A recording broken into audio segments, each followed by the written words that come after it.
பாலிவுட் சினிமாவின் சூப்பர் ஸ்டார்களில் ஒருவரான அமீர் கான் சில ஆண்டுகளாகவே படங்கள்ல நடிக்கிறத ஒதுங்கியிருக்கார். தேடி வரும் புதிய பட வாய்ப்புகளையும் அவர் நிராகரித்து வருவதாக சொல்லப்படுது.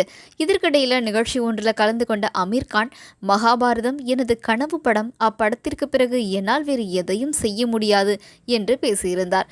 இதற்கிடையில் மகாபாரதம் தான் அவரது கடைசி படம் என்றும், இதற்கு பிறகு அவர் நடிக்க மாட்டார் என்றும் பேசப்பட்டது. இது பாலிவுட் சினிமாவில் பரபரப்பை ஏற்படுத்திய நிலையில் அமீர் கான் இதற்கு விளக்கம் அளித்துள்ளார்.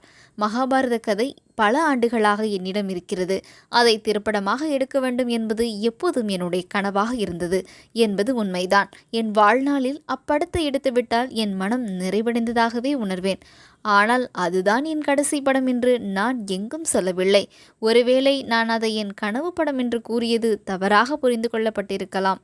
நான் சினிமாவில் வெகு தூரம் பயணிக்க வேண்டும் என்று நினைக்கிறேன் என்று அமீர் கான் அவர்கள் குறிப்பிட்டிருக்கிறார்.